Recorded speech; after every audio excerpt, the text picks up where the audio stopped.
anda Zoom, déjale a Dios y abierto en Zoom. Y después todos estos programas, todo eso tú lo tienes que cerrar antes de...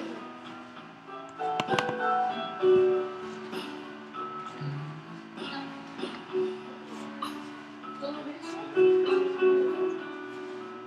todavía no llegó. Ahí está, muy bien.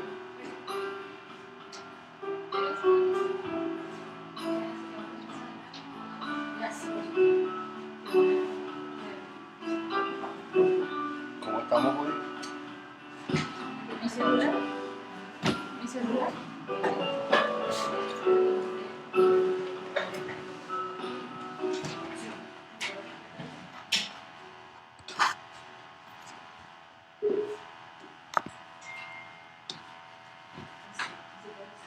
Sí.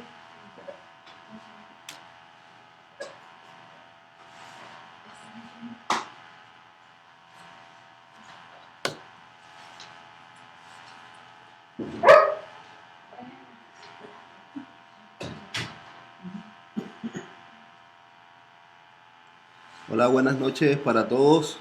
¿Cómo estamos con el audio? ¿Me escuchan? Que justo tuvimos que hacer unos pequeños ajustes de última hora, pero parece que ya está resuelto. Así que, ¿qué les parece si oramos para que aprovechemos el tiempo? Padre, queremos darte gracias por tu fidelidad, gracias por tu amor y por todos los que nos acompañan en las diferentes redes sociales, los que están aquí en la conexión de Zoom. Oramos desde ya disponiendo nuestro corazón para lo que tú quieres hacer, lo que tú nos quieres hablar en este día. Oramos para que tú derrames de tu gracia en nuestro entendimiento y nosotros podamos recibir en todo nuestro ser, espíritu, alma y cuerpo el obrar que tú quieres producir. Te damos gracias por tu fidelidad. Oramos en contra de todo impedimento, toda distracción, todo aquello que no sea tuyo. Lo declaramos inoperante en el nombre de Jesús y declaramos una noche más donde gozaremos de tu victoria y tu favor. En el nombre de Cristo Jesús. Amén. Bueno, como les dije, hoy vamos a empezar hablando un poco acerca de la identidad encontrada o recuperada en nuestras vidas, ¿ya? Que sería el muro de salvación. Pueden poner allí como título Muro de Salvación. Y aquí es cuando ya nos reencontramos con nuestra identidad, ¿ya? Aquí es donde logramos identificar todo lo que el enemigo ha tratado de implantar en nuestra vida, ¿sí? Y ha tratado de robar esa identidad que Dios diseñó para nosotros. Entonces, ¿cuál es la idea? Que nosotros podamos recuperar la identidad que Dios nos ha dado, esa identidad que Él diseñó verdaderamente para cada uno de nosotros y no los mensajes que en diferentes etapas nosotros aceptamos. Y como decía en estos días, el enemigo va a tratar de querer volver trayendo nuevamente estos mensajes de mentira, engaño, pero ahí vamos a tener que asumir una actitud diferente y es parte de lo que vamos a ver en estos días, o sea, el aceptar la verdad de Dios y no volver a vivir por las mentiras que Él había plantado en nuestros corazones. Entonces, cuando nosotros empezamos una construcción, ¿cuál es la parte más importante en la que nosotros debemos invertir? En el cimiento. Era algo que lo habíamos especificado en estos días, ¿sí? Pero el cimiento es aquella parte que no se ve, pero que es la que sostiene la edificación. Y la primera ley de construcción dice que para un edificio grande se necesitan grandes fundamentos. O sea, una de las partes principales que hay que evaluar es el fundamento y la tierra. Y esto va a ser parte de nuestra redención. O sea, lo que nosotros vamos a estar viendo en estos días eh, a través del muro de salvación, el parte del fundamento con el que nosotros vamos a empezar recibe el nombre de redención. Y esta redención tiene que ver con la obra redentora de Cristo en la cruz para nosotros. Entonces, Él es quien ha pasado, después lo vamos a mencionar con mayor profundidad, pero Él es quien ha pasado a ser nuestra piedra de ángulo, nuestra roca angular. Entonces, la idea es que nosotros podamos tomar, asumir, ¿ya? Que Él es nuestra redención, que Él es nuestro cimiento, que Él es nuestro fundamento.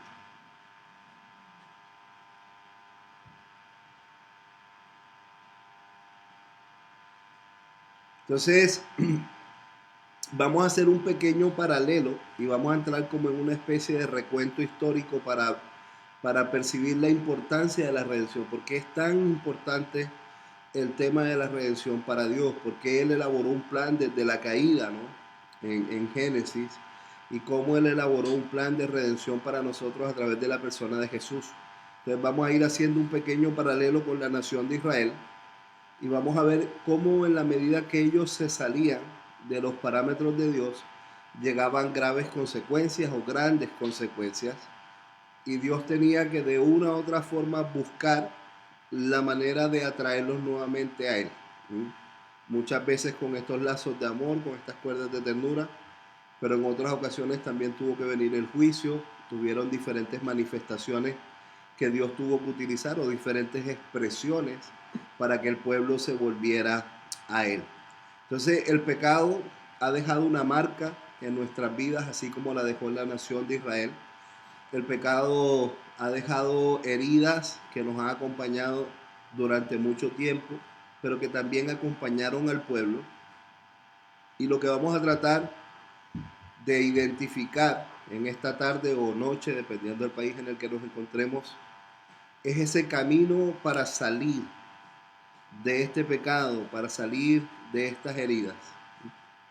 Y volvemos nuevamente a repasar el pasaje de Amós, capítulo 7, del verso 7 al 9, solo que aquí lo vamos a ver desde la perspectiva de nuestro corazón. Cómo Dios quiere ahora poner ese plomo en nuestro corazón para empezar a sacar aquellas cosas que no nos corresponde llevar. El pasaje, como ya lo hemos mencionado, voy a parafrasearlo rápidamente, pero me enseñó así: el Señor estaba sobre un muro hecho a plomo, había una plomada de albañil, entonces Dios me preguntó: ¿qué ves, Amós? Le dije: una plomada de albañil, y Él me dijo: aquí yo pongo esta plomada de albañil en medio de mi pueblo Israel, no lo toleraré más. Otras versiones dicen: no lo perdonaré más. Pero no es que no había más perdón de Dios para la nación, sino que en las áreas en que el juicio había sido emitido, ya ese juicio se iba a cumplir, que después vemos que se hace manifiesto a través de las situaciones del exilio que la nación y de sitio que la nación tuvo que vivir a causa de ese distanciamiento que ellos habían tenido con el Señor. Entonces la idea ahora es que nosotros podamos tomar ese plomo, aceptar ese plomo y dejar que Él ponga esa plomada en nuestros corazones.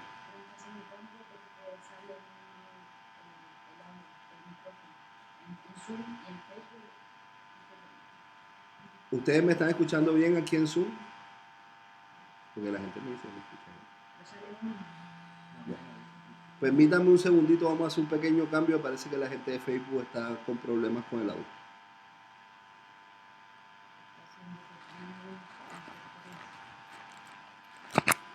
Ah, no, está mal conectado. Yo descubrí.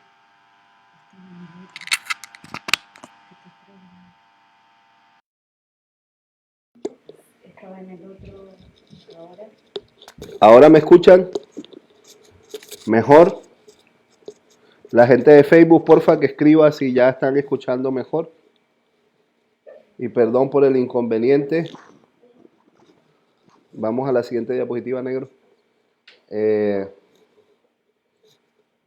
Entonces, aquí nuevamente vemos que nosotros estamos detrás de este muro, detrás de este falso mecanismo de protección que nosotros hemos levantado. Este ha sido nuestro refugio por años, por mucho tiempo, así como también lo fue para la nación, y cómo ellos se escondieron detrás de las mentiras, detrás del engaño, detrás de las falsas profecías que se levantaron en ese tiempo, y cómo nosotros hemos creado esta edificación con máscaras, y cómo los profetas menores nos fueron también narrando, ¿no?, cada uno de estos acontecimientos que vivió la nación de Israel, y que finalmente ellos no quisieron escuchar a Dios. Y es aquí cuando Amós recibe estas visiones, y gran parte de estas visiones ya hablaban de un juicio que era inminente, o sea, aquí no había vuelta atrás. Y yo creo que la voz de ánimo es que Dios nos está dando la oportunidad de nosotros poder transparentar, vulnerabilizar aquellas áreas de nuestra vida que necesitan ser transparentadas, ¿no? Aquellas áreas de nuestra vida que necesitan ser erradicadas. Entonces vamos a meternos en un pequeño recuento histórico, voy a ir mencionando algunas cosas, pero la idea de este pequeño recuento histórico es para que nosotros podamos captar quizás un poco más el significado y cuán relevante es la redención de Cristo en nuestras vidas. Pero si nosotros hacemos un resumen histórico, tendríamos que irnos a la creación, donde vemos que Adán y Eva, ellos escogen el pecado, lamentablemente esto trae consecuencias y ya Dios tiene que elaborar un plan de redención y este plan de redención se da cumplimiento, ¿no? En la persona de Jesús. Por un momento creo que Adán y Eva pensaron que esto también se le iba a dar cumplimiento a través de sus hijos, pero en realidad la palabra nos hacía referencia a un precio que se iba a pagar y que ya iba a ser pagado eternamente y tenía que ver con nuestro Señor Jesucristo. Pero toda la creación después de la caída tiene que enfrentar otro tipo de consecuencias, empezar a vivir por una naturaleza caída. Después de esto vemos que se empieza a formar una gran nación y esta promesa llega para Abraham y serán benditas en ti todas las familias, todas las naciones de la tierra. El término en el original, si no estoy mal, dice y serán benditas en ti todas las tribus de la tierra. Esto lo encontramos en Génesis 12, ¿ya? Y el deseo de Dios era, o la promesa del Señor para él, era una gran nación. Pero había un pequeño problema, que Sara era estéril. Ella nunca había quedado embarazada. Y viste que a veces luchamos con la alternativa de ayudar a Dios. No sé a cuántos les ha pasado que de repente Dios le da una promesa, Dios le da una palabra y como que uno trata de mover las cosas para darle una ayudita a Dios. Y lamentablemente a causa de esta decisión de darle una pequeña ayuda al Señor, ellos toman una mala decisión y ella le entrega a su sierva Agar, ¿cierto? De esta sierva nace Ismael y de aquí nace también otra gran nación. Está el hijo de la promesa, que es Isaac, y está Ismael, que fue la decisión que ellos tomaron de pegarle esta ayudadita al Señor, una ayuda que Él nunca les pidió. Pero yo creo que muchas veces nosotros consideramos esta alternativa, la alternativa de echarle una manito a Dios, de echarle una ayudadita al Señor. El punto es que algunas personas consideran que de estas dos naciones que se forman, algunos las relacionan con el conflicto que tienen los judíos y los palestinos hasta el día de hoy. ¿Sí?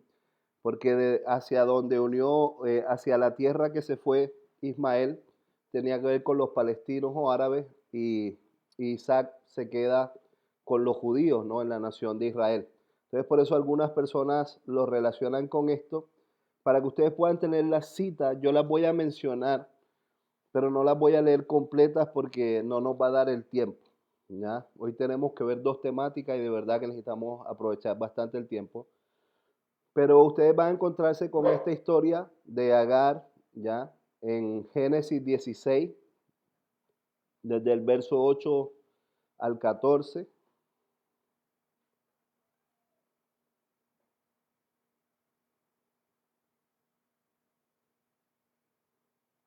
Y luego podemos poner Génesis 21, del versículo 8 al 21. Aquí quiero simplemente mencionar un par de pasajes, pero ustedes pongan la cita completa. Pero el verso 9 dice, y vio Sara que el hijo de Agar la egipcia, el cual ésta le había dado a luz a Abraham, se burlaba de su hijo Isaac. Por tanto dijo Abraham, echa a esta sierva y a su hijo, porque el hijo de esta sierva no ha de heredar con mi hijo Isaac.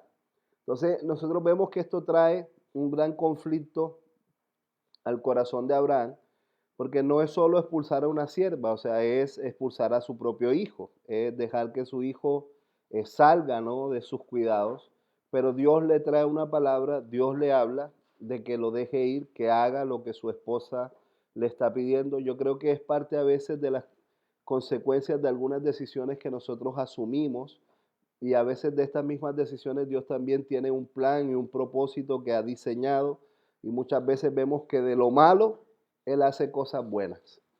Y yo creo que muchos de nosotros en nuestra vida hemos vivido este tipo de procesos en los que Dios de lo malo en su infinita misericordia también ha hecho cosas buenas. Y dice el verso 21 que Él habitó en el desierto de Parán y su madre le tomó una mujer de la tierra de Egipto. Entonces aquí vemos cómo se forman, ¿ya?, estas dos naciones. Y por eso es que mencionaba que algunas personas consideran, ¿no?, que hasta el día de hoy es la guerra que se vive entre los palestinos y la nación de Israel, ¿ya? Pero estas familias fueron marcadas por diferentes cosas. Estas familias fueron marcadas por problemáticas internas, ¿ya? Eh, Vemos que no solo habían este tipo de problemáticas, sino que habían rivalidades entre los hermanos, había amor condicionado, y esto lo vamos a ir viendo a lo largo de toda la Biblia. Vemos cómo se producen algunas disfunciones familiares, y yo creo que la Biblia está llena de ejemplos a seguir y errores a evitar. Y no todas las historias que nosotros encontramos en la palabra de Dios suenan lindas, pero sí nos dejan una profunda enseñanza. Entonces, la idea es que nosotros podamos asumir esos ejemplos a seguir y evitar esos errores, en algunos casos horrores, a evitar que la palabra también nos enseña. Luego nos encontramos con la vida de José. Creo que todos sabemos lo que pasa con José. Finalmente él termina como segundo en la tierra de Egipto, o sea, como segundo después de Faraón. Pero cuando José muere, el pueblo queda como esclavo de la nación egipcia, y es ahí donde Dios levanta a Moisés y lo levanta como un libertador, ¿ya? Y es Moisés quien lo lleva por el desierto rumbo a la tierra prometida. Entonces nosotros vemos ya un plan de redención para la nación, un plan de liberación para la nación, un plan de restauración para la nación y una promesa a la cual aferrarse. Yo creo que nosotros hoy en día también necesitamos aferrarnos a estas promesas, porque estas promesas son las que activan la esperanza en nuestros corazones. Luego que Dios libera al pueblo de la esclavitud, le da leyes, ¿cierto? Estas leyes escritas, las que nosotros conocemos como los mandamientos, pero aún así el pueblo siguió pecando, ¿ya? A pesar de que había una ley escrita, a pesar de que había una guianza de conducta, de comportamiento, el pueblo lamentablemente seguía escogiendo el pecado. Finalmente, Moisés comete un pequeño error. Este pequeño error parece que fue un poco relacionado a una actitud de desobediencia. Cuando Dios le dice que hable a la peña, él golpea a la peña. Dios no le había pedido que golpeara a la peña. Hay diferentes interpretaciones de este texto, pero no me quiero meter en esto ahora. Pero lo que sí quiero resaltar o mencionar es que hay lujos que como líderes nosotros no nos podemos dar, ¿ya? Hay a veces algún tipo de conductas momentáneas incitadas por una emoción, incitadas por un sentimiento, y de repente en medio de estas circunstancias cometemos cierto tipo de errores que pueden tener un alto precio. Yo creo que Moisés, con todas las promesas que recibió de parte del Señor, él se veía primeramente entrando a la tierra prometida, pero también había algo que Dios nos quería enseñar a través de esto. Y es que cuando nosotros caminamos hacia las promesas que Dios ha trazado para nosotros, nosotros debemos mantenernos en una línea de obediencia y no caer en este sistema de echarle una ayudadita al Señor, ¿ya? Entonces, luego que Moisés muere digámoslo, a la puerta de la entrada de la tierra prometida, Dios levanta a Josué, y ahora a través de Josué, él le va a dar conquista a las naciones, le va a dar conquista a sus promesas, a la tierra que él había prometido. Hagamos memoria que Josué y Caleb fueron de los que le creyeron al Señor. Vemos cómo Dios los honró, ¿ya? Y el pueblo entra después de esto en una etapa muy desastrosa, que es la etapa de los jueces. Recuerden que yo estoy haciendo una mención muy rapidita para que nosotros entremos en todo este contexto. Luego el pueblo vive una etapa muy desastrosa con los jueces. Ellos entran en un ciclo de pecado terrible. Ya aquí fue uno de los tiempos o épocas en las que la nación más se alejó del Señor, en las que hicieron cosas que iban en contra de todo lo establecido por la palabra. Dios los liberaba, ellos volvían a pecar, clamaban nuevamente, Dios los escuchaba, los liberaba nuevamente, ellos otra vez pecaban. ¿Sí? Y finalmente nos encontramos después con Samuel. Vamos a Primera de Samuel, capítulo 8, Primera de Samuel, capítulo 8, del verso 5 al 7.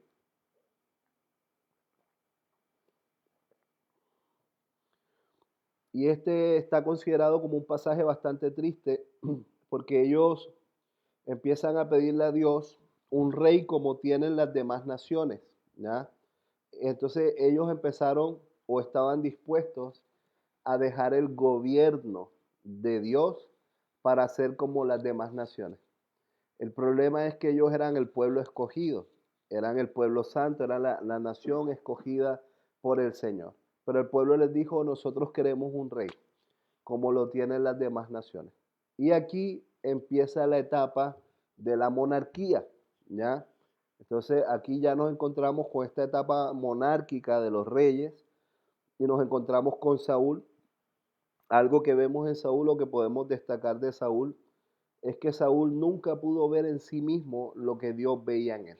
Un hombre con una identidad dañada, afectada, que nunca logró ver esas características que Dios resaltaba en su propia vida y lamentablemente tomó muchas malas decisiones que lo llevaron a perder su trono. Y ahí Dios levanta a una persona como David. Luego nos encontramos con el reinado de Salomón y luego nos encontramos con el reinado de Roboán. ¿Ya? ¿Por qué quiero hacer una pausa aquí en Roboán? Porque con él se divide el reino. O sea, ya la nación de Israel deja de ser una sola gran nación y pasan a ser dos naciones. El reino se divide con Roboán, pero tengan presente que la profecía de la división del reino fue a causa ya de las malas decisiones que tomó Salomón y se le da cumplimiento a esa palabra en Roboán, ¿ya? De la división del reino. Y esto tuvo que ver con la idolatría de Salomón, su amor pasional por las mujeres, ¿ya? Que dice la escritura que estas cosas desviaron su corazón. Esto tú lo vas a encontrar en Primera de Reyes, capítulo 11. Bueno, empieza a hablar desde el verso 1, pero puedes poner ahí como para más específicamente del verso 11 al 24, ¿ya? Lógicamente no lo vamos a leer, pero aquí tú te vas a encontrar la historia de cómo Dios le da esta palabra a Salomón y cómo a causa de su pecado de haber desviado su corazón, no se te olvide que Salomón tuvo 1000 mujeres, 700 esposas y 300 concubinas. ¿Cómo lo hizo? No sé. Pero esto nos habla de un hombre que luchó desmedidamente con la lujuria. A mí me llama mucho la atención la forma en que Salomón concluye sus días y algunos de sus libros, ¿ya? Vanidad de vanidades, todo es vanidad. O sea, él empieza a reconocer que él llevó una vida vana. Y algo vano es algo que no tiene peso, es algo que no tiene valor. Luego te vas a encontrar en reflexiones como en Proverbios de que el principio de la sabiduría es el temor a Jehová. Entonces, si tú te das cuenta, Salomón reconoce que a pesar de que fue un hombre reconocido por la sabiduría que Dios le había dado, hubieron muchas etapas en las que él salió de esta sabiduría porque salió del temor a Dios. Entonces, bueno, esta definición es de un amigo, él se llama Daniel Rebolledo, o la escuché de él, no sé si a lo mejor tiene otro autor, pero él dice que la sabiduría es la aplicación correcta de la inteligencia, Entonces, cuando tú logras aplicar correctamente tu inteligencia, tú estás actuando de forma sabia. Y algo que nosotros vemos es que Salomón era un hombre muy inteligente, muy capaz, pero que hubieron muchas etapas en las que él salió de la sabiduría de Dios. Y esto lo llevó a tomar malas decisiones. Es cuando tú pierdes el temor a Jehová. Por eso Satanás no puede ser sabio, ¿ya? Porque el principio de la sabiduría es el temor al Señor. Entonces, luego, cuando se produce esta división, Roboán huye a Jerusalén, que es la capital de Judá, ¿ya? Y que esta vendría a ser el nuevo reino del sur, para que ustedes lo tengan claro, con las tribus de Benjamín y de Judá. Y luego estaba Jeroboán, alguien a quien el pueblo apreciaba mucho, pero que era un siervo de Salomón, y él queda como rey en el norte, ¿ya? En Siquén, en ese tiempo Siquén, ¿ya? Con las 10 tribus de la nación de Israel, y 100 años después aproximadamente, ahí puede variar algunos años, Onri pone como capital a Samaria. Esto fue aproximadamente en el 930 antes de Cristo, ¿ya? Pero el punto es que la nación se había desviado en tan grande manera, ¿ya? Se habían alejado de Dios en tan grande manera y habían salido de los principios del Señor en tan grande manera que ya ni siquiera eran una sola gran nación.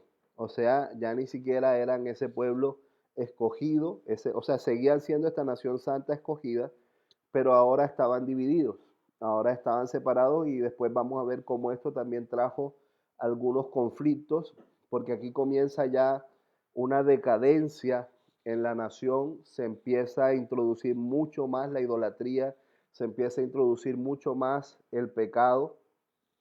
Sabemos que David tenía el deseo de hacer un templo, Dios le habla a David que él va a juntar los materiales, pero quien en realidad lo va a construir va a ser Salomón. Y luego vemos que con el pasar de los años todas estas cosas fueron destruidas a causa de las consecuencias de las malas decisiones que ellos tomaron. ¿Sí? Entonces, cuando ya Salomón está asumiendo el reinado, él nos da algunos indicativos de algunos temores que habían en su vida. Y quiero que vayamos a Primera de Reyes 8. Primera de Reyes 8. Pueden poner ahí del 46 al 55, del 46 al 55, pero yo voy a mencionar solo algunas cositas que son las que quiero resaltar, ¿ya?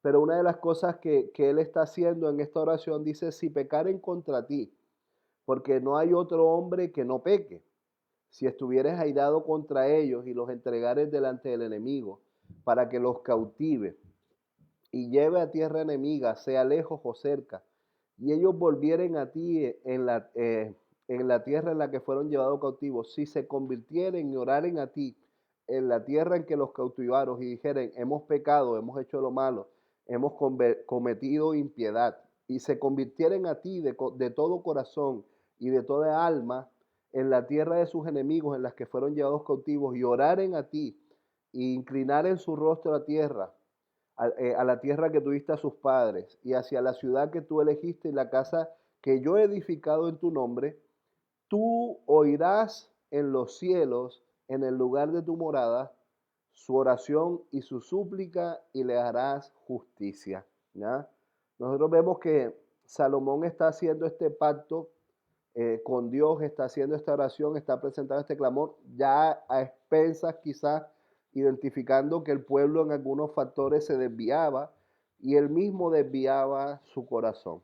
Algunos autores consideran que una de las grandes problemáticas de Salomón es que él hizo muchas cosas para Dios, pero no dejó que Dios hiciera cosas en su vida, no dejó que Dios hiciera cosas en su corazón.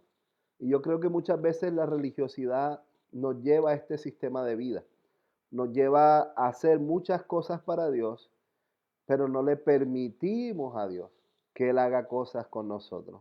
Y algo que es primordial es dejar que Él obre en nuestros corazones. Entonces, luego, ahí en Primera de Reyes, en el capítulo 9, puedes poner allí del verso 1 al 9, Primera de Reyes, capítulo 9, del verso 1 al 9. Voy también aquí a resaltar solo algunos versículos.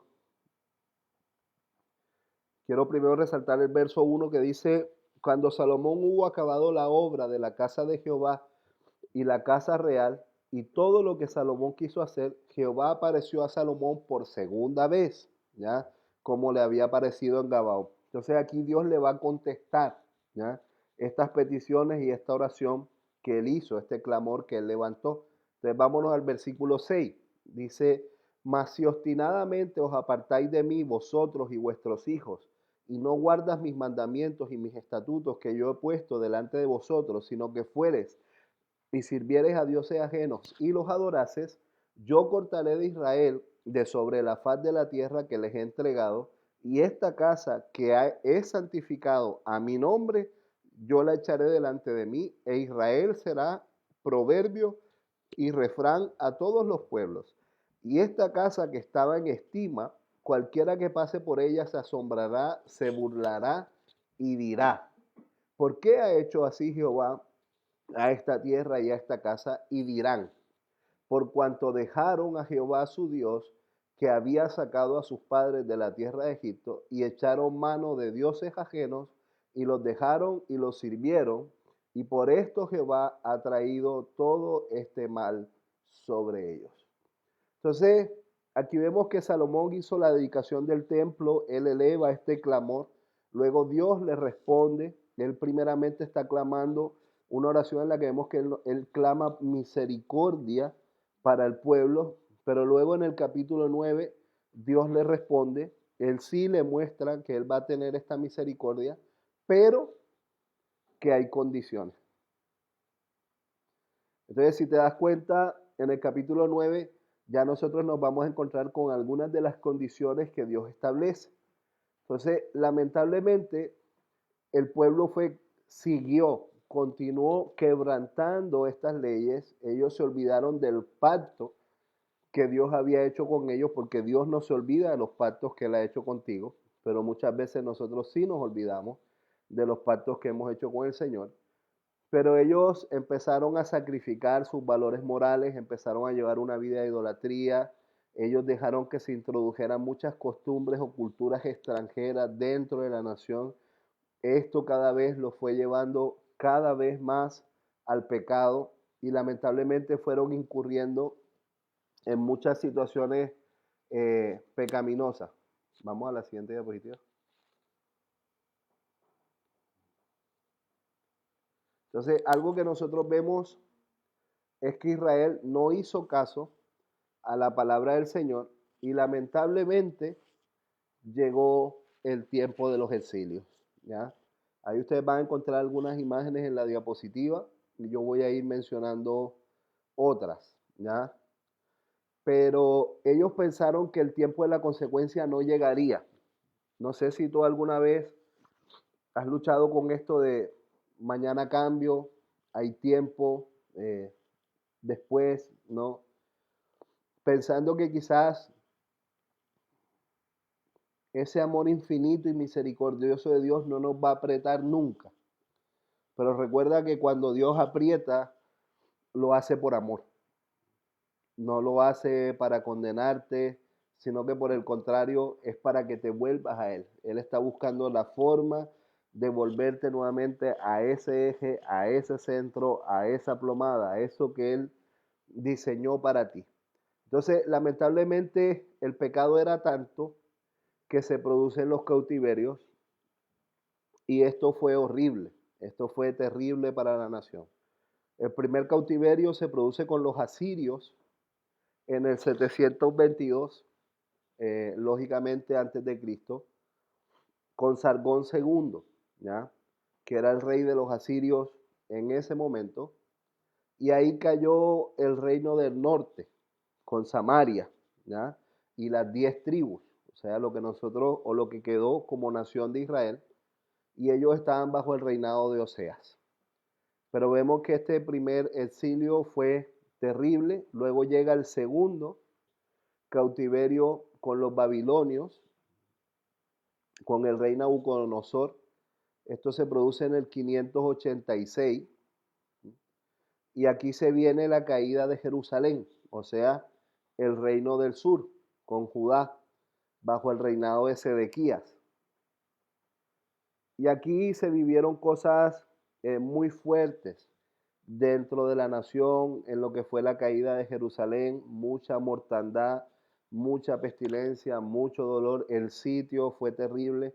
Algunos textos que tú vas a encontrar en la Biblia, te vas a dar cuenta que algunas personas empezaron a comer a sus propios hijos en medio de este sitio. O sea, era tanta el hambre, era tanta la desesperación, que la escritura misma nos dice que las calles olían a pestilencia, o sea, olían a muerte. Quizás algunos lo relacionan con algunas de las cosas que estamos viendo hoy. Yo quiero que tú sepas que el coronavirus no tomó a Dios por sorpresa. Quizás a muchos de nosotros nos sorprendió, pero a Dios no lo ha sorprendido. Lógicamente hay muchas teorías y muchas cosas que suceden detrás de estos tiempos que estamos viviendo, pero si te das cuenta, nos ha servido para volvernos al Señor, nos ha servido para acercarnos a Él, nos ha servido para profundizar, para reflexionar. Esta mañana estaba escuchando un mensaje de Loren Cunningham, que es el fundador de Juventud con una Misión, y también un mensaje de Tom Bloomer, que fue el director de la Universidad de las Naciones hasta hace un tiempo. Y los dos hablaban de la importancia de aprovechar este tiempo para profundizar en la visión y las promesas que Dios nos ha dado y realinearnos nuevamente con Dios para obedecer su llamado. Entonces, si te das cuenta, es un llamado a un tiempo de reflexión profunda. Y creo que el pueblo, con lo que estaba viviendo, Dios lo estaba llamando a un tiempo de profunda reflexión. Entonces, cualquier parecido con la realidad a lo mejor es coincidencia, pero creo que Dios nos está llevando a un tiempo de reflexión profunda, a un tiempo de poder buscar, encontrarnos con Él, recibir nuevas revelaciones, realinearnos, limpiarnos, santificarnos, sacar todo aquello que a Él no le agrada y empezar de nuevo. Y lo lindo que este seminario también nos ofrece esa posibilidad. Entonces, luego se viene el tercer proceso de cautiverio. No es un tercer cautiverio porque ellos ya estaban en cautiverio, por eso hablamos de proceso, ¿ya? Pero aquí se viene un tiempo en el que ellos van a seguir en cautiverio, solo que ahora, bajo el dominio de los medo-persas, con el rey Ciro. Esto fue en el 538 aproximadamente. Y ellos fueron los que desplazaron a los babilonios, y luego ya con Darío más adelante se va a producir todo lo que es el proceso de restauración. Entonces ya Dios estaba planeando una redención.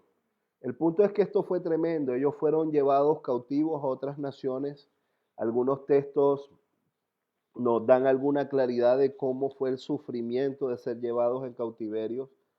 Va a encontrar pasajes como Jeremías 39, del versículo 1 al 10, que nos habla de la caída de Jerusalén, ¿ya?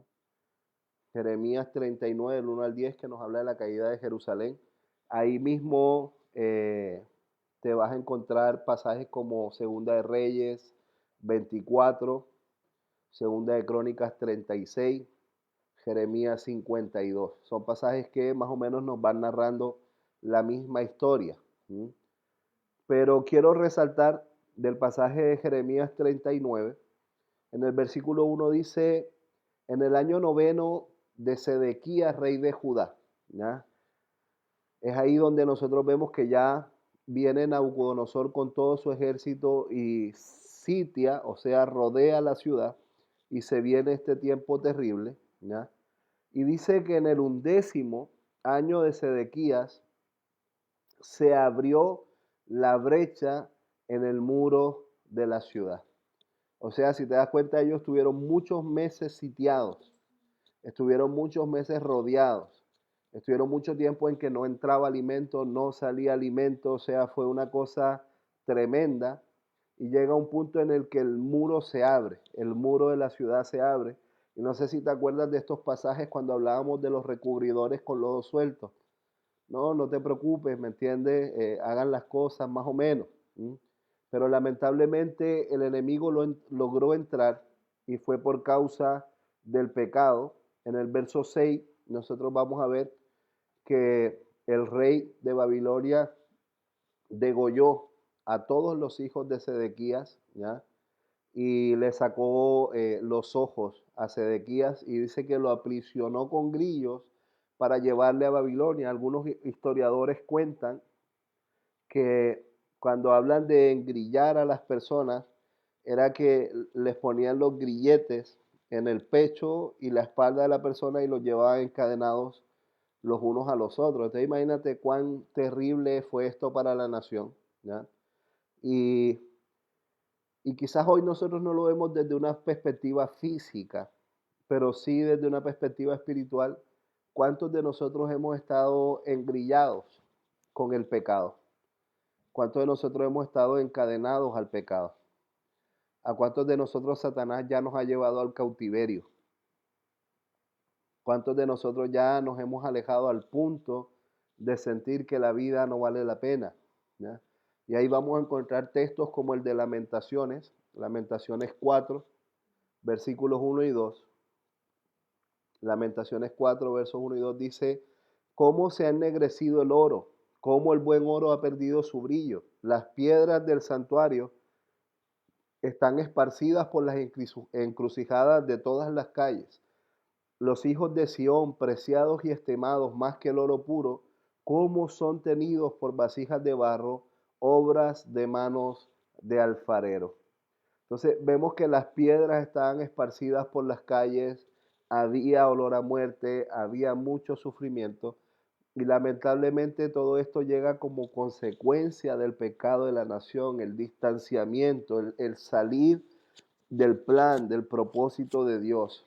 Y por eso cuando nosotros lo vemos desde una connotación espiritual, a lo que hacemos referencia es como tanto el rechazo como la rebelión te alejan del plan, del propósito de Dios y cómo esto también puede tener grandes consecuencias.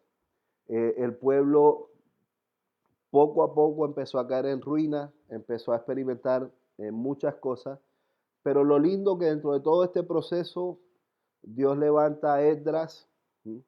Y aquí vemos que con Esdras comienza un proceso de redención, de restauración.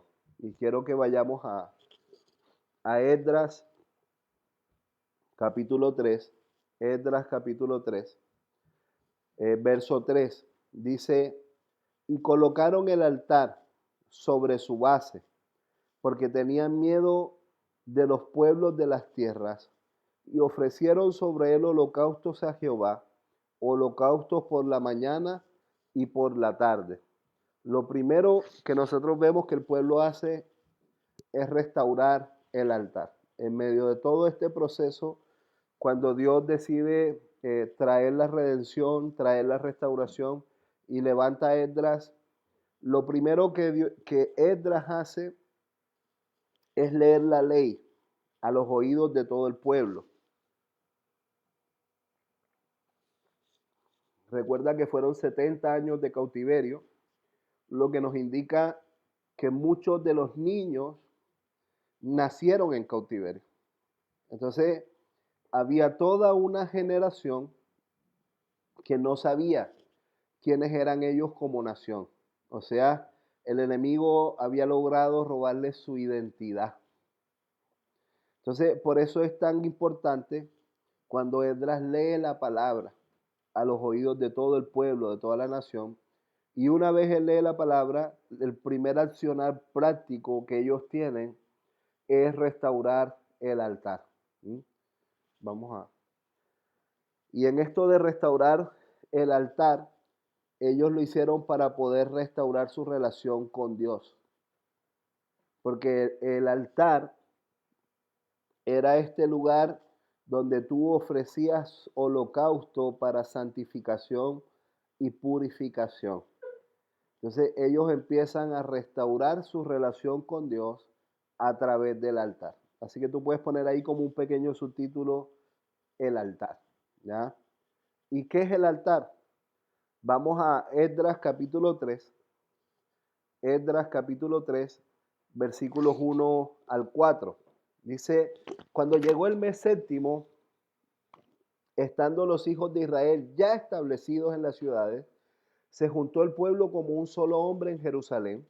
Entonces se levantaron Jesúa, hijo de Josadac, y sus hermanos los sacerdotes, y Zorobabel, hijo de Salatiel, y sus hermanos, y edificaron el altar del Dios de Israel para ofrecer sobre él holocaustos, como está escrito en la ley de Moisés, varón de Dios. Y colocaron el altar sobre su base, porque tenían miedo de los pueblos de las tierras, y ofrecieron sobre él holocaustos a Jehová, holocaustos por la mañana, holocaustos por la tarde, y celebraron asimismo la fiesta solemne de los tabernáculos, como está escrito. Entonces, algo que nosotros vemos es que ellos empiezan a ofrecer estos holocaustos.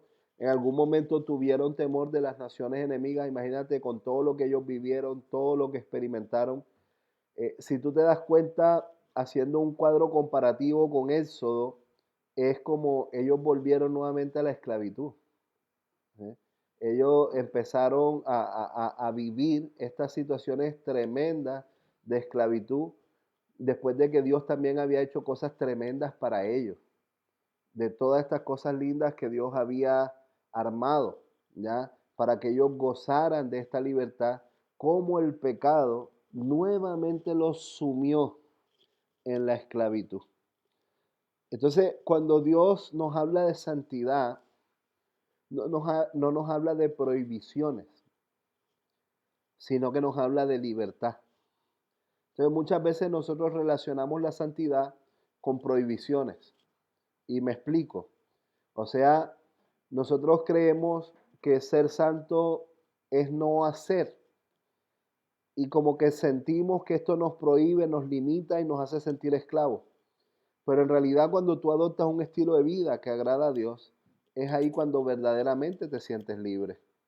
No sé cuántos encontraron libertad en las fiestas, en las drogas, en la inmoralidad. Si te das cuenta, muchas veces se habla de vivir la vida, pero lo que la palabra dice es que la dádiva del pecado es muerte. Entonces, ¿cómo vas a encontrar vida en la muerte? Lamentablemente la nación vuelve a esa esclavitud, y cuando hablamos de altar, hablamos de una palabra hebrea que se nombra misbea, ¿ya? Y significa lugar de sacrificio. Entonces, el altar es un lugar en el que nosotros venimos a ofrecer sacrificio. El altar es un lugar de confesión. Acuérdate que ahí ellos se purificaban, confesaban, para luego proceder, ¿cierto?, al lugar santo. Eh, el altar era un lugar donde el personaje principal era Dios, porque la idea era rendirle adoración, la idea era ofrecer holocausto a Él. Entonces vemos que el altar es un lugar de arrepentimiento, es un lugar de sacrificio, es un lugar de liberación, es un lugar en el que tú recibes sanidad para entrar al templo, ¿ya? Para disfrutar en el templo de su presencia. Ya después vamos a ir a lo que es el templo. Pero en el altar nosotros empezamos a restablecer nuestra oración. Entonces, trayéndolo al hoy y quizás al contexto que nosotros estamos viviendo, podríamos relacionar el altar con tu lugar íntimo, ¿ya? Quizás el templo, vamos a asistir a diferentes tipos de iglesias, congregaciones, entidades misioneras, y ahí vamos a estar participando de diferentes templos, ¿ya? Y edificándonos de formas diferentes. Pero en el altar es ese lugar íntimo, es ese lugar que tú tienes para ti y para el Señor, ese lugar en el que tú te encuentras con Él. Entonces, cuando hablamos del libro de Esdras, hablamos de un libro de restauración y reconciliación. Y esto es lo que nosotros vemos con Esdras, que Esdras produjo una restauración en la nación, pero lo primero fue reconciliar la nación con Dios. Entonces, hay muchas acciones prácticas que nosotros debemos tomar después de este seminario, pero lo primero es nuestra reconciliación. Entonces, algunos autores dicen que el libro de Esdras es un relato sencillo de uno de los acontecimientos más importantes de la historia judía, que fue el retorno del pueblo después de esta cautividad babilónica, ¿ya? Entonces, este libro refleja la historia espiritual del pueblo, cómo Dios restauró la nación, cómo Dios los levantó, cómo Él cumplió con ese pacto que había hecho con Salomón, ¿me entiendes? Oye, si se vuelven a ti, si se acuerdan de ti, por favor, ten misericordia. Y vemos cómo Dios los restaura, vemos cómo Dios nuevamente en su infinito amor los levanta. Y a pesar de que hubieron juicios, a pesar de que hubieron tiempos difíciles, a pesar de que ellos vivieron diferentes cosas fuertes, si tú te das cuenta, Dios siempre dejó un remanente para levantar nuevamente la nación, para levantar nuevamente al pueblo, para empezar a producir el cumplimiento de las promesas que Él había hecho. Y esto nosotros lo vemos en Jeremías 29, del verso 10 al 14, perdón, Jeremías 29, del 10 al 14, pero voy a leer solo el 10, dice, porque así dijo Jehová, cuando en Babilonia se cumplan los 70 años, yo os visitaré y despertaré sobre vosotros mi buena palabra para hacerlos volver a este lugar. Entonces, amados, yo no sé en qué áreas tú has estado cautivo, pero lo que yo veo es que Dios quiere que volvamos de nuestra cautividad, que volvamos al altar, que volvamos al lugar de su presencia, que podamos nuevamente rendir alabanza, que podamos nuevamente rendir adoración. No sé a qué punto de distanciamiento llegaste tú con el Señor, pero sí sé que Él quiere producir este cambio, Él quiere producir esta transformación. Y vemos que Dios realiza un gran esfuerzo, ¿ya?, para reformar nuevamente o restaurar nuevamente al pueblo, a la nación, a través de Esdras. Y nosotros vemos que Dios utilizó al rey Ciro, rey de Persia, para pregonar un decreto, ¿ya? Y este decreto le permitiría a los judíos regresar a Judá para reconstruir el templo en Jerusalén. Me parece que anteriormente dije Darío, o sea, me confundí, el rey Ciro, ¿ya? Y le permitiría a los judíos regresar a Judá y reconstruir el templo en Jerusalén. Entonces, después vamos a ver que ellos le dieron dinero a los albañiles, a los carpinteros, para que fueran a buscar la madera, trajeran madera del Líbano por el mar y empezaran toda esta reconstrucción. Pero cuando ellos comienzan la reconstrucción, se levanta la oposición. Entonces, algo que tú tienes que saber e identificar es que en los procesos de reconstrucción en nuestra vida se va a levantar la oposición, se va a levantar el enemigo, ¿ya? Entonces, muchas veces nosotros, cuando le pedimos a Dios que nos libre de todo mal, queremos que no haya guerra, o sea, que no haya esta guerra espiritual. ¿Sí? Pero en cada uno de los procesos de restauración que nosotros estamos enfrentando, nosotros vemos que el enemigo se va a levantar. Esto lo vemos en Esdras capítulo 4, del versículo 1 al 4. Por tiempo voy a leer el versículo 1 y 2. Dice, oyendo los enemigos de Judá y de Benjamín, que los venidos de la cautividad edificaban el templo de Jehová, Dios de Israel, vinieron a Zorobabel y a los jefes de las casas paternas y les dijeron, edificaremos con vosotros, porque como vosotros buscamos a vuestro Dios y a él ofrecemos sacrificios desde los días de Sarjadón, rey de Asiria, que nos hizo venir aquí. Vemos que ellos tratan primero de seducirlos. ¿Y cómo los seducen? Ofreciéndole ayuda.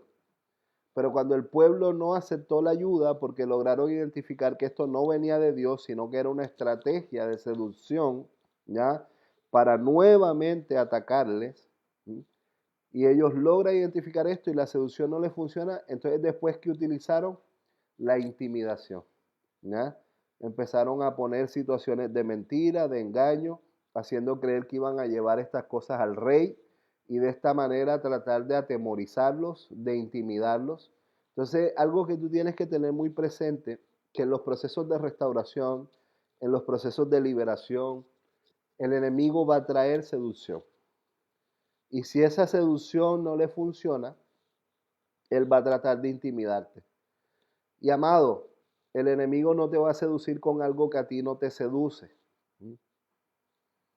Es como si te ofrecieran un yogur de cebolla. No sé a cuántos les gusta el yogur de cebolla. O sea, una cosa que no tiene pinta por ninguna parte. Me voy a entender, Satanás te va a seducir con las cosas que para ti son de tentación.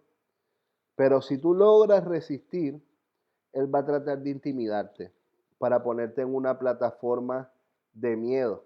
¿Mm? Y en estos momentos, cuando nosotros estamos luchando con la intimidación, con el miedo, con un enemigo que nos pisa nuestros pies para matarnos, es ahí donde tienes que acordar que tú tienes un Dios que abre los mares para que tú pases. Y que aunque el enemigo se ve cerca y acechando e intimidando, hay un Dios que te dice, extiende tu mano y los mares se abrirán para ti y lograrás pasar en seco. Amén. Entonces, el altar es un lugar en el que nosotros también debemos sacrificar nuestro orgullo. Estas cosas deben ser dejadas allí en el altar. Y podríamos decir que en definitiva, el altar es una necesidad para nosotros que desata y libera las lindas bendiciones y el propósito que Dios ha trazado para ti.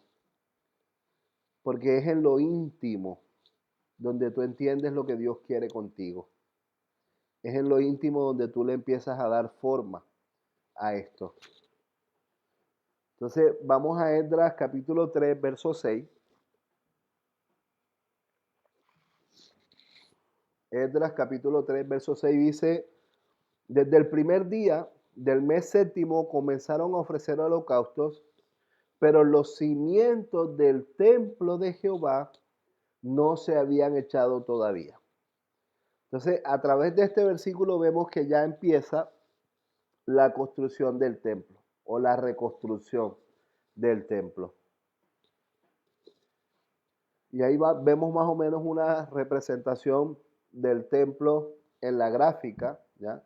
Pero algo que quiero mencionar es que en un sentido general, nosotros podríamos decir que el templo es todo edificio, toda edificación destinada a culto, ¿ya?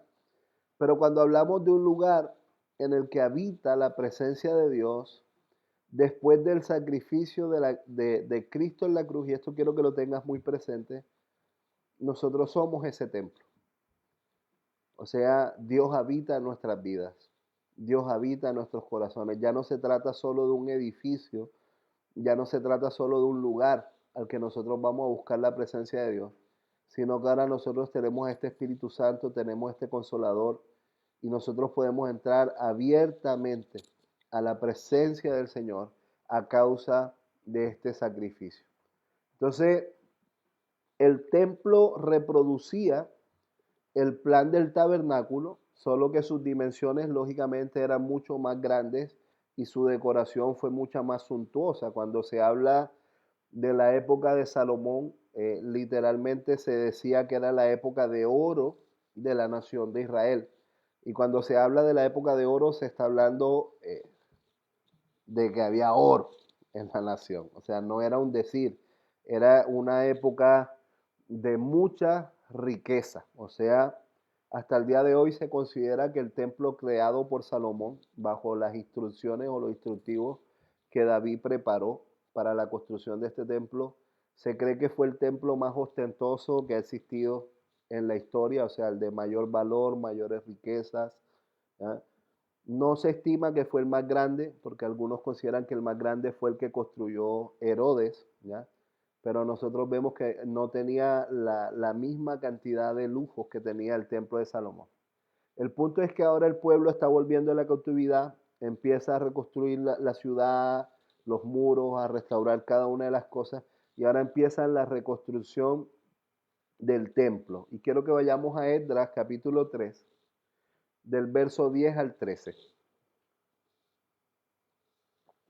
Esdras capítulo 3, del verso 10 al 13 dice: cuando los albañiles del templo de Jehová echaban los cimientos, pusieron a los sacerdotes vestidos de sus ropas con trompetas y a los levitas de Asaf con címbalos para que alabasen a Jehová según la ordenanza del rey David. Y cantaban alabando y dando gracias a Dios diciendo: porque Él es bueno, porque para siempre es su misericordia. Y todo el pueblo aclamaba con gran júbilo, alabando a Jehová porque se echaban los cimientos de la casa de Jehová. Y muchos de los sacerdotes, de los levitas y de los jefes de las casas paternas, ancianos que habían visto la casa primera, viendo echar los cimientos de esta casa, lloraban en alta voz, mientras muchos otros daban grandes gritos de alegría. Y no se podía distinguir el clamor de los gritos de alegría de la voz de lloro, porque clamaba el pueblo con gran júbilo y se escuchaban estos ruidos hasta de lejos. Entonces, hay toda una generación que nace en el cautiverio, que ellos nunca habían tenido un templo, y ellos están viendo este primer templo, se están echando los cimientos, y es un tremendo motivo de alegría. Pero como dice el texto, los ancianos que habían visto la casa primera, ellos sabían cómo había sido el templo de Salomón. Y muchos de ellos comenzaron a llorar porque ellos sabían que esta casa no iba a ser igual. O sea, ellos se empiezan a dar cuenta de lo que perdieron a causa del pecado. Entonces, para nosotros es importante, amados, no esperar a perder para identificar lo que hemos perdido, sino más bien que ahora estamos en tiempo de actuar para ganar, actuar para alcanzar, ¿sí? Y asumir una actitud de arrepentimiento antes de que estas consecuencias puedan ser mayores. Entonces, cuando hablamos de templo, el templo es un lugar en el que nosotros podemos identificar nuestros pecados, reconocer nuestras heridas, nuestras ataduras. ¿Por qué? Porque estamos recibiendo formación, estamos recibiendo capacitación. En el templo estamos recibiendo palabra, ¿ya? En el templo nosotros podemos confesar nuestros pecados frente a una figura de autoridad, o sea, es un lugar de apertura. En el templo encontramos restauración. En el templo podemos alabar, adorar, podemos contribuir, ya podemos practicar la generosidad. Pero hay algo que es muy importante y es el templo que cada uno de nosotros edifica en su propia vida. Y quiero que vayamos a Mateo 27, del 51 al 54. Mateo 27, del 51 al 54. Recuerden que estamos poniendo los cimientos, estamos en la redención. Y parte de esa redención es reconstruir nuestro altar y reconstruir nuestro templo, ¿ya? Para que no perdamos el enfoque de en qué estamos. Y aquí el velo del templo se rasgó en dos, de arriba abajo, y la tierra tembló, y las rocas se partieron, y se abrieron los sepulcros, y muchos cuerpos de santos que habían dormido se levantaron. Y saliendo de los sepulcros después de la resurrección de él, vinieron a la ciudad santa y aparecieron muchos. El centurión que estaba con él aguardando a Jesús, visto el terremoto y las cosas que habían sido hechas, temieron en gran manera y dijeron: verdaderamente este es el Hijo de Dios. Entonces, en definitiva, nosotros vemos que este sacrificio y esta resurrección de Cristo en la cruz a nosotros nos ha dado autoridad para venir a este lugar santo. El velo se rasgó. O sea, este velo que cubría lo que era desconocido para nosotros, esto que era solo accesible al sumo sacerdote. Acuérdate que solo el sumo sacerdote podía tener acceso al lugar santísimo. Entonces, imagínate si todavía fuera así hoy. Acuérdate que el sacerdote tenía que entrar con unas campanitas y con una cuerda, porque si no estaba su vida en santidad, la presencia de Dios lo fulminaba en el lugar santísimo. Entonces, si las campanitas dejaban de sonar, se le pegaba un tironcito ahí a la cuerda para ver si estaba vivo y simplemente se detuvo a orar, o para saber si estaba muerto y había que sacarlo con esta cuerda porque no podían entrar a este lugar. Entonces, cuando este velo se rasga después del sacrificio de Cristo en la cruz, se descubre el velo, ¿m?, que escondía lo que era desconocido, y ahora nos da a nosotros un libre acceso para que nosotros vengamos con toda libertad a la presencia del Señor. Entonces, el templo es un estilo de vida que nos acerca a la presencia de Dios y nos aleja de la tentación.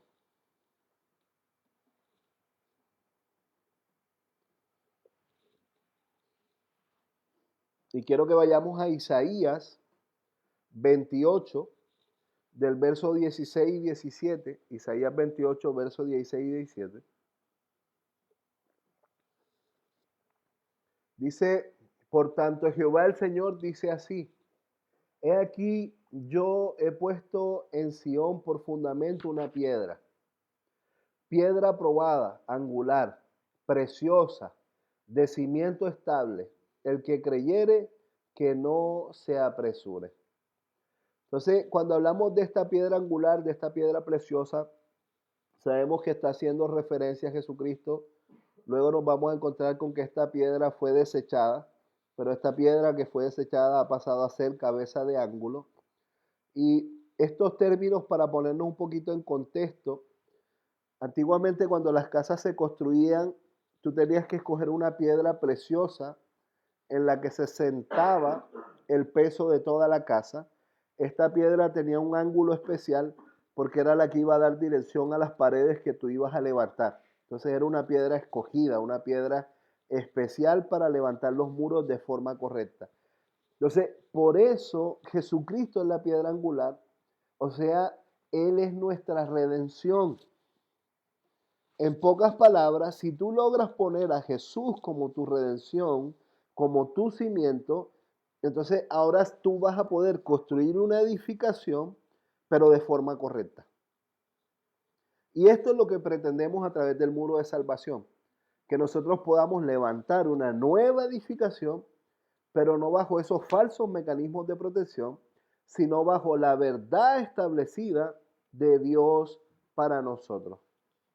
Y en Isaías 60, verso 18, Isaías 60, verso 18, dice: nunca más se oirá en tu tierra violencia, destrucción ni quebrantamiento en tu territorio, sino que a tus muros llamarás salvación y a tus puertas alabanza. Entonces, por eso ponemos esta clase como el muro de salvación, ¿ya? Porque ahora nosotros vamos a levantar una nueva edificación, pero bajo la promesa de restauración del Señor. Esto que Él ha prometido, ¿sí?, de que ahora a nuestros muros se les llamará salvación y nuestras puertas se les llamará alabanza. Entonces, ahora nosotros vamos a empezar una construcción y, como dice el dicho, como Dios manda, ¿cierto? Vamos a hacerlo a la manera de Dios. Entonces, algo que nosotros vemos aquí, bueno, en la diapositiva, vamos a ver más o menos, dale un poquito más de clip, a ver qué sale. Ya. Ahí. Algo que nosotros vemos en la diapositiva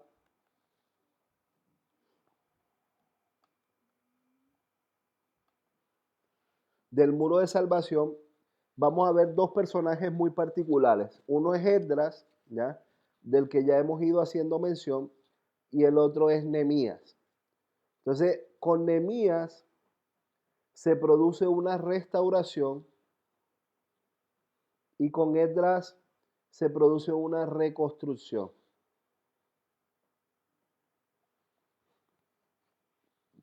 Entonces, los dos trabajaron en la restauración de la nación y los dos también jugaron un rol de reconstrucción, solo que cada uno tuvo un enfoque más fuerte en cada una de las áreas.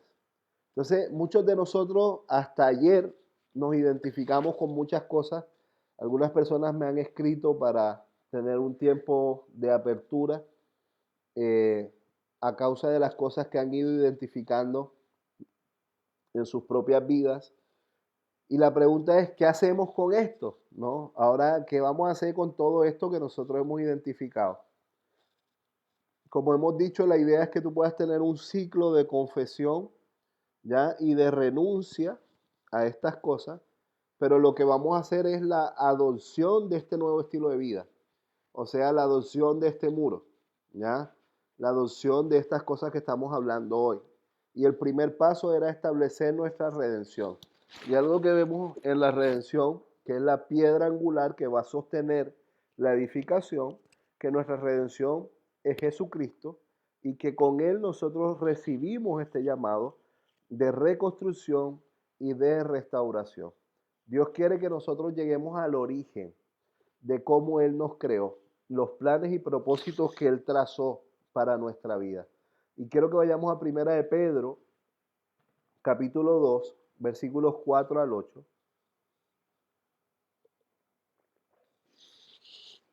Primera de Pedro, capítulo 2, del verso 4 al 8 dice, acercándonos a Él, piedra viva, desechada ciertamente por los hombres, mas para Dios escogida y preciosa.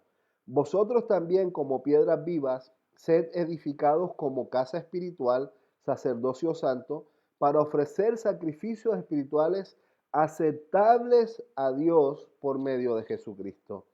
Por lo cual también contiene la escritura, he aquí yo pongo en Sión la principal piedra de ángulo, escogida y preciosa, y el que creyere en él no será avergonzado. Para vosotros, pues, los que creéis, él es precioso, pero para los que no creen, la piedra que los edificadores desecharon ha venido a ser cabeza de ángulo y piedra de tropiezo y roca que hace caer en tropiezo en la palabra, siendo desobedientes, a lo cual también fueron destinados. Entonces, si tú te das cuenta, la desobediencia nos hace tropezar, la desobediencia nos hace caer. Pero si tú crees en la piedra preciosa, en esa piedra escogida, en esa cabeza de ángulo para ti, lo que la Escritura dice es que el que creyere en él no será avergonzado.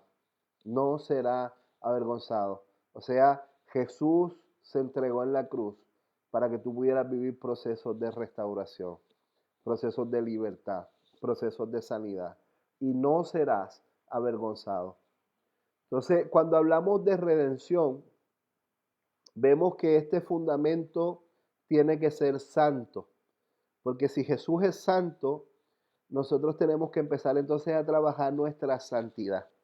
Y la santidad la trabajamos desde las raíces, la trabajamos desde lo más profundo. Entonces empezamos a sacar aquellas cosas que afectan nuestra santidad para poder establecer este cimiento santo. Este cimiento que representa la persona de Jesús en nuestras vidas.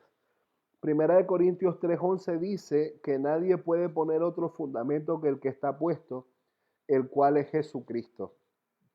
Entonces, cuando tú logras establecer a Jesucristo como la redención, a Jesucristo como tu fundamento, el enemigo no va a poder poner otros fundamentos.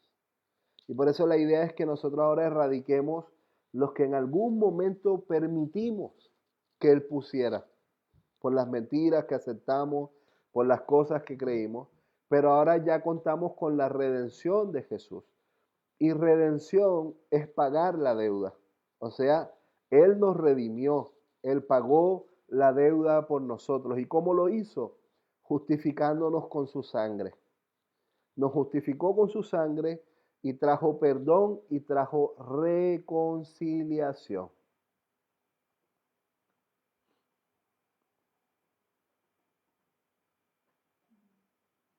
Entonces, la idea principal de la redención es soltar, liberar.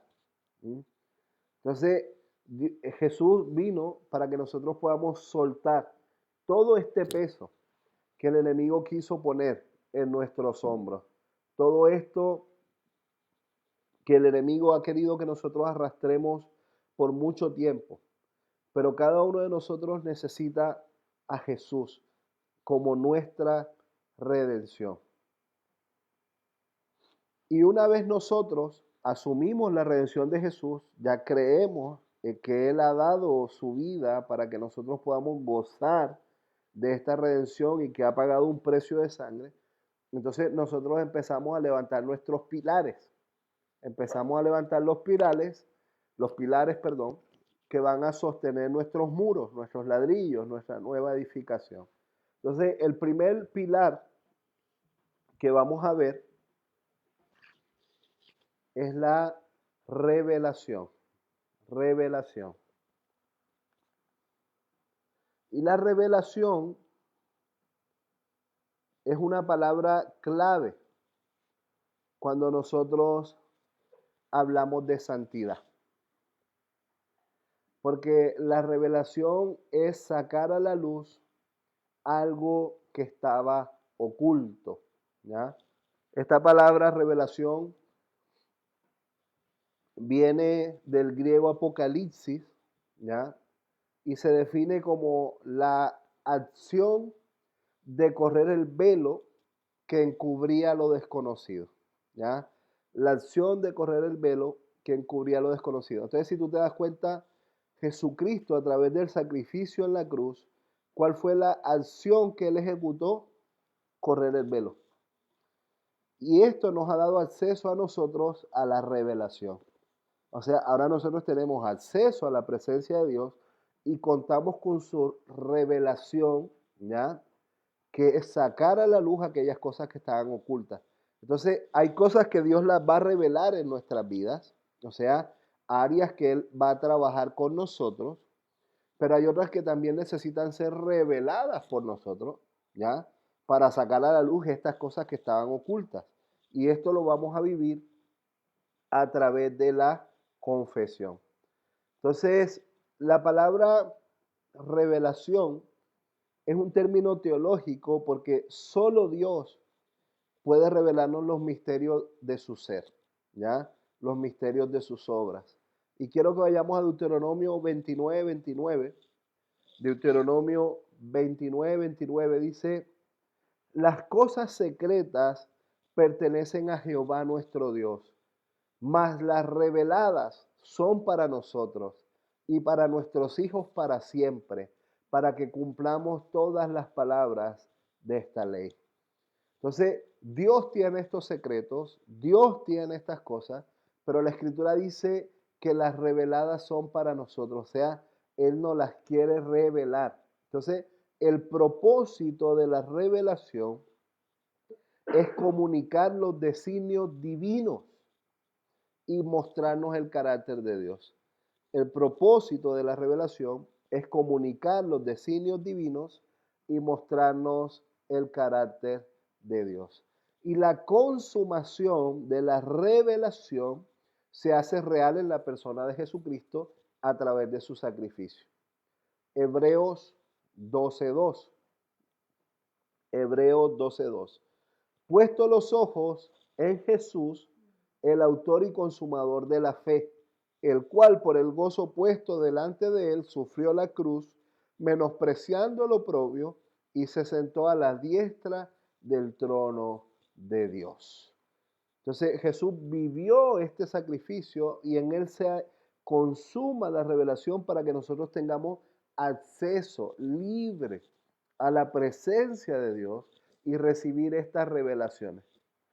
Entonces vamos a Nehemías capítulo 1, Nehemías capítulo 1, versículos 4 y 5 dice, cuando oí estas palabras me senté y lloré, e hice duelo por algunos días y ayuné y oré delante de Dios, del Dios de los cielos. Y dije, te ruego, oh Jehová, Dios de los cielos, fuerte, grande y temible, que guarda el pacto y la misericordia a los que le aman y guardan sus mandamientos. ¿Ya? Entonces, algo que nosotros vemos es que Nehemías está viviendo una situación difícil, él está viviendo una situación de luto, pero en medio de todo este proceso, él decide alabar a Dios. porque él tenía puesta su mirada en el Señor. Entonces, cuando tú comienzas a vivir una vida donde Jesús es tu fundamento, donde Jesús es tu redención, cuando nosotros damos ese espacio a la santidad en nuestra vida, Dios va a empezar a traer revelación. ¿Sí? Y aún en medio del sufrimiento, aún en medio de los tiempos difíciles, nosotros podemos alabar con libertad porque ya Dios nos ha revelado su plan y su propósito para nosotros. Entonces, aquí es donde nosotros ya vamos a empezar a sacar todas estas cosas torcidas, porque Dios nos está revelando lo que necesitamos erradicar. Entonces, la invitación de hoy, cuando finalicemos la clase, ya sea hoy o mañana en la mañana, cuando tú prefieras orar o te sientas más cómodo para orar, es tratar de ir a la presencia de Dios y que Él te revele aquellas cosas que necesitan ser erradicadas de tu vida. Y seguramente Él te mostrará algunos de los ladrillos que estuvimos viendo. Así que es bueno que tengas tus apuntes a la mano para que tú puedas desechar estas cosas, renunciar a cada una de ellas. Y recuerda que a mayor santidad, mayor revelación. Y a mayor revelación, una senda más clara para alcanzar la santidad. Repito, a mayor santidad, mayor revelación, y a mayor revelación, una senda más clara para alcanzar la santidad. Porque en medio de la revelación entendemos el camino. Y recuerda que Jesucristo nos dijo, yo soy el camino, la verdad y la vida. Entonces, Él es nuestro camino y Él es santo. Él nos revela la verdad y es Él quien nos lleva a la verdadera vida. ¿Sí? No a lo que nosotros creíamos que era vivir, sino a los propósitos y designios que Él ha establecido para que nosotros vivamos verdaderamente como Él quiere. Entonces, cuando nosotros vemos esta construcción de la revelación, que empezamos a poner este pilar en nuestra vida, algo que nosotros vemos es que la revelación nos permite tener como cristianos un mayor crecimiento. Porque a través de la revelación, usted sabe para dónde va la micro. ¿Se entiende el término? En otros países no se le dice micro, pero vamos a evitar conflictos, porque en algunos países se le dice de una manera y en otras partes suena un poquito más feo. Pero cuando nosotros recibimos esta revelación, Dios empieza a examinar nuestros caminos y nos empieza a mostrar la senda que nosotros debemos seguir. Y por eso la revelación debe ser parte de nuestra nueva edificación. Entonces vamos al Salmo 139, Salmo 139, versículos 23 y 24. Dice, examíname, oh Dios, y conoce mi corazón. Pruébame y conoce mis pensamientos. Y ve si hay en mí camino de perversidad y guíame en el camino eterno. Amados, Dios conoce cada una de las facetas de nuestra vida. Aquí tenemos el claro ejemplo de David, pidiéndole que le revele, pidiéndole que ponga el plomo sobre su corazón, pidiéndole que traiga una revelación de las áreas que necesitan ser transformadas en él. Y de esta manera, guíame hacia el camino eterno. Entonces, cuando nosotros caminamos por esta senda, es porque hemos dejado las sendas torcidas, estas que nos apartaron del Señor, tanto el sistema de conducta de rechazo como el sistema de conducta de rebelión. Todas las cosas que nos alejaron de Dios. Entonces, quiero mencionar la ventana de Johari. No sé si han escuchado hablar de la ventana de Johari, ¿ya? Pero quiero mencionarla aquí en la revelación, porque la ventana de Johari lo que trata de identificar son 4 áreas en nuestra vida, ¿ya? Dentro de estas 4 áreas tenemos el área conocida. Yo lo sé, tú lo sabes, y yo no tengo problema con que tú lo sepas. O sea, yo me llamo Dionisio Viana, soy casado, tengo 2 hijos, yo lo sé, usted lo sabe y yo no tengo problema con que tú lo sepas. ¿Mm? Luego tenemos el área oculta. Yo lo sé, pero tú no lo sabes y yo tengo problema con que tú lo sepas. ¿Mm? Y esto tiene que ver con la mentira, con las máscaras que establecemos en nuestra vida para que hayan cosas que no sean conocidas por otros que a mí me avergüenzan. Entonces, muchas veces nosotros luchamos en áreas y lo que hacemos es esconder estas áreas. Luego tenemos el área ciega, donde yo no logro identificarlo, ¿ya? Pero tú sí lo identificas. Entonces, de repente yo me siento la persona más humilde de este mundo y tú dices, oye, pero yo veo que como que Dionisio lucha con el orgullo.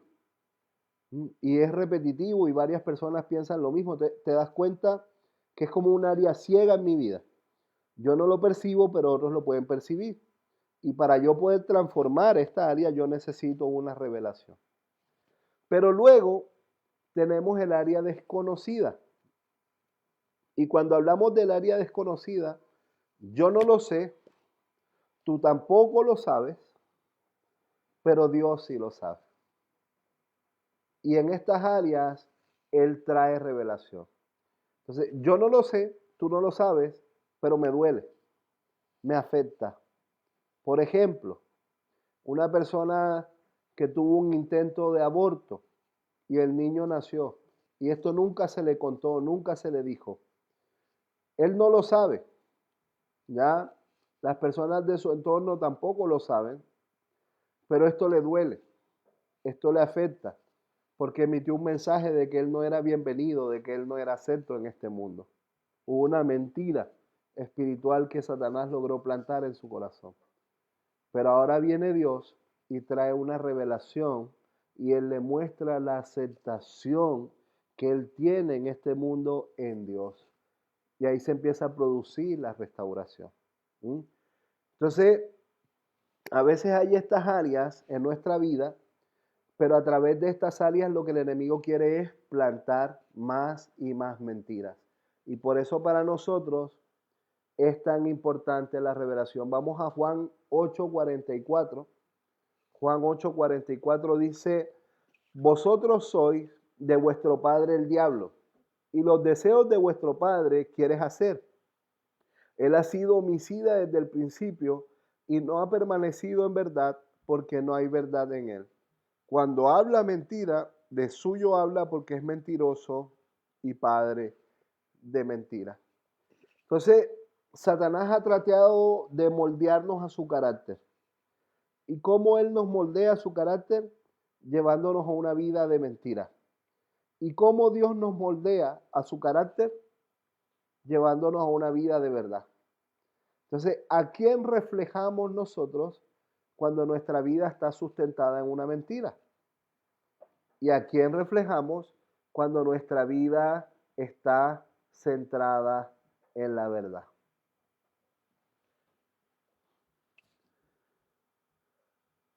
Entonces, aquí en el Salmo 139, ¿ya?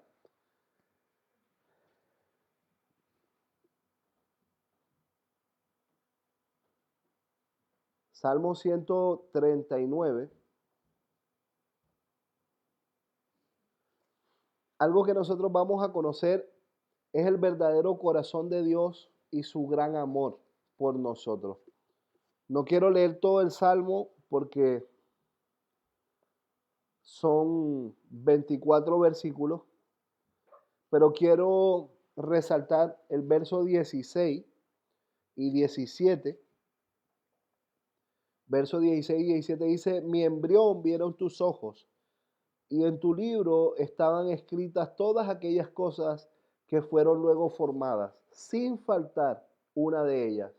Cuán precioso me son, oh Dios, tus pensamientos, y cuán grande es la suma de ellos. O sea, si te das cuenta, Dios nos ha dado una identidad, Dios nos ha dado un destino, Dios nos ha dado un propósito de vida, Y esto viene trazado desde que estamos en el embrión, o sea, desde que estamos en el vientre de nuestra madre, ya Dios ha trazado algo con nosotros.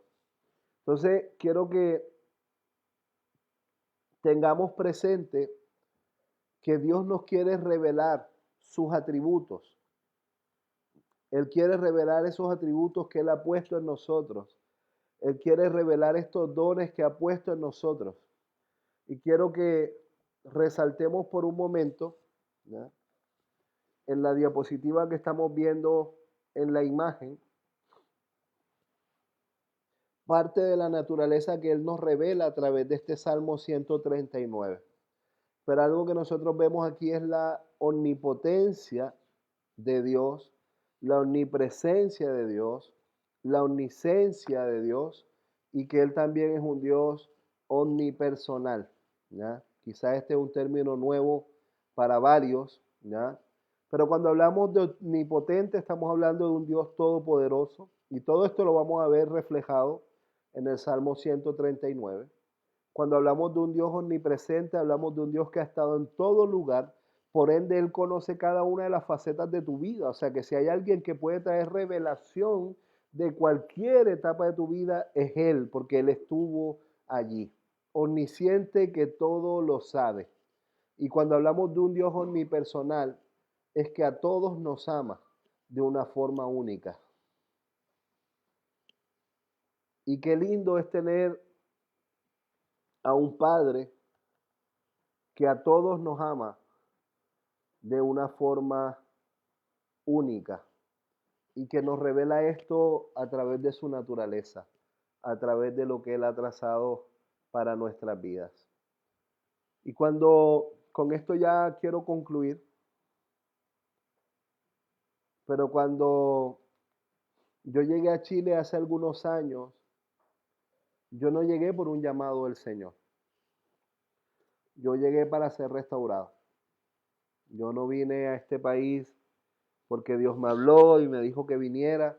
Dios me había hablado, sí, hacía un tiempo atrás, pero lamentablemente yo no obedecí y esto trajo muchas malas consecuencias.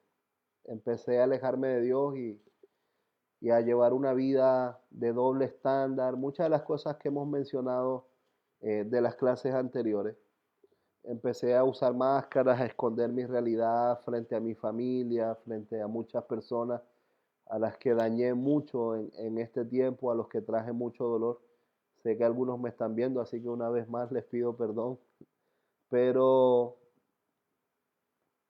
cuando yo llego a este país, yo llego con la intención de restaurarme.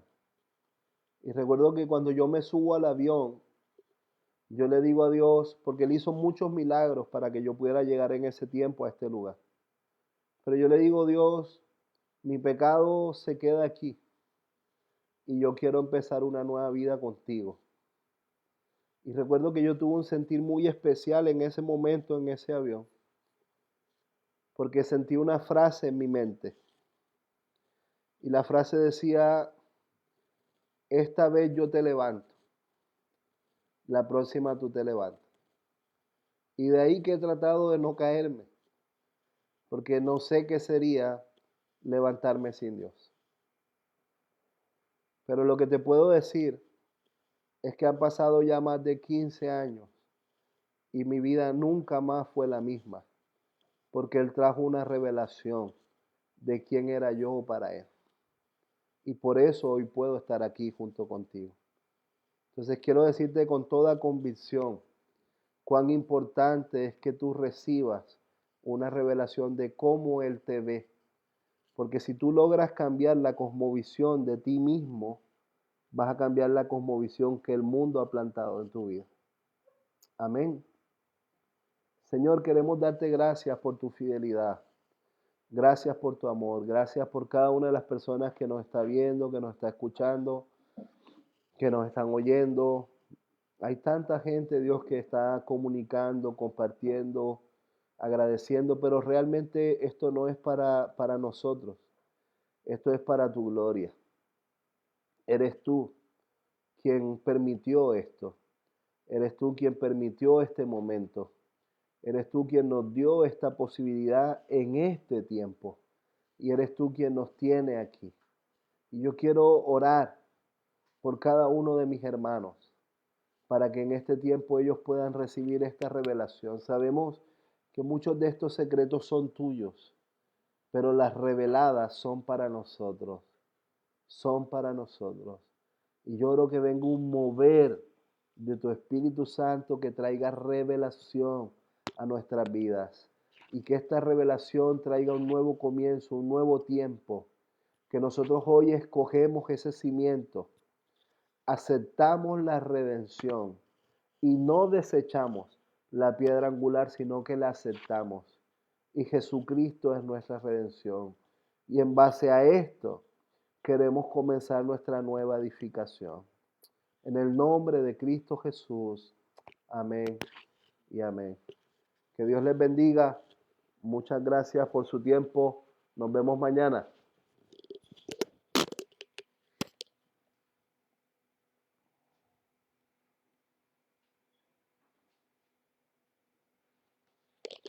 Ya finalicé la reunión, yo no sé si el Facebook.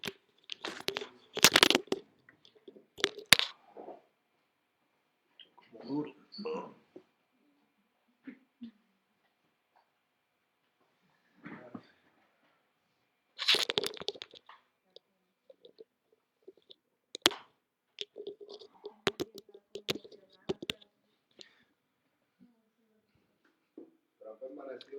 Qué bueno, amigos. Espero que hayan disfrutado y los esperamos mañana a las 7:30 para los que están en Zoom y para los que están siguiéndonos por Facebook, por Instagram a las 8 menos 10. Espero que puedan descansar y que tengan una linda noche. Que Dios los bendiga.